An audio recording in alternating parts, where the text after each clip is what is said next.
धर्मराज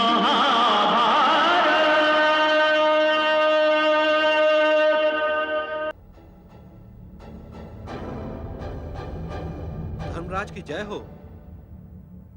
महाराज, राजा यौनाश्व के दरबार में जो दूत राज संदेश लेकर गया था वो लौट आया है और महाराज के चरणों में शीश नवाने की आज्ञा चाहता है। आज्ञा है।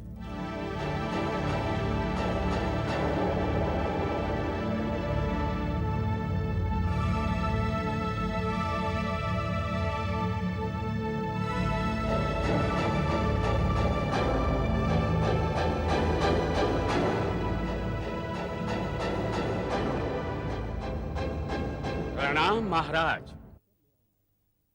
भद्रवती पौरी राजा यवनाश्व ने हमारे संदेश का क्या उत्तर दिया है दूत? धर्मराज, यवनाश्व ने अपना श्याम कर्ण अश्व देने से इनकार कर दिया है। क्यों? क्यों इनकार कर दिया? उनका कहना है संसार में ऐसा दूसरा अश्व कहीं नहीं है।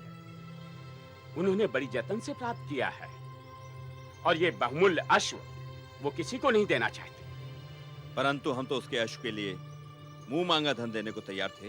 उन्होंने कहा उन्हें धन नहीं चाहिए, धन की कमी नहीं है उनके पास। उन्होंने ये अश्व अपने लिए पाला है। अर्थात? उन्होंने कहा है कि वो स्वयं अश्वमेध यज्ञ करना चाहते हैं अपने यश के लिए, इसलिए ये अश्व किसी को नहीं देंगे महाराज। उसका ये साहस! क्या वो ये नहीं जानता कि हम उसका ये अश्व बलपूर्वक भी छीन सकते हैं? लगता है राजा यवनाश को अपनी शक्ति पर बहुत घमंड है। उसका ये घमंड चूर चूर हो जाएगा। बड़े भैया, मैं स्वयं भद्रावती जाकर ये अश्व लेकर आऊंगा। उसके लिए चाहे मुझे उस घमंडी यवनाश से युद्ध ही क्यों न करना पड़े। बस भीमसेन, इतनी शीघ्र केशव का कहा बुला दिया तुमने? याद नहीं क्या कहा था उन्होंने? ये अश्वमेध यज्ञ अब तक किए जाने वाले हर अश्वमेध यज्ञ से भिन्न होगा।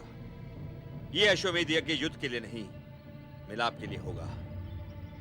और फिर यदि यज्ञ से पहले ही स्वयं अश्व के लिए हमें युद्ध करना पड़ा तो फिर इस यज्ञ का उद्देश्य ही क्या रह जाएगा? परंतु बड़े भैया, श्यामकर्ण अश्व के बिना तो यज्ञ संभव ही नहीं है। यदि श्यामकर्ण अश्व के बिना यह यज्ञ नहीं हो सकता तो फिर यह यज्ञ नहीं होगा। किंतु अश्व के लिए युद्ध किया जाए, यह मुझे एक क्षण के लिए भी स्वीकार नहीं। किंतु अश्वमेध यज्ञ केशव का यह देश है बड़े भैया। यह केवल प्रथा निभाने के लिए नहीं है, देश को एक करने के लिए है। उन्हें मैं उत्तर दे दूंगा अनुज, किंतु मैं ये युद्ध नहीं होने दूंगा, कदापि नहीं होने दूंगा। इसका अर्थ तो यही होना बड़े भैया कि अश्वमेध यज्ञ अब कभी नहीं होगा। यदि युद्ध ही अकेला मार्ग है तो फिर यह अश्वमेध यज्ञ नहीं होगा, कदापि नहीं होगा।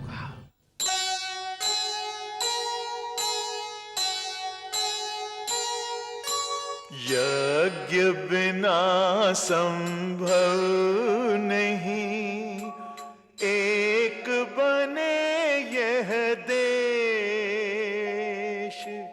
अश्व बिना संभव नहीं, होवे यज्ञ विशेष। होवे यज्ञ विशेष। अश्वमेध का अश्व था यौवनाश्व के पास। उसने अस्वीकार कर सबको किया निराश। सबको किया निराश। महाभारत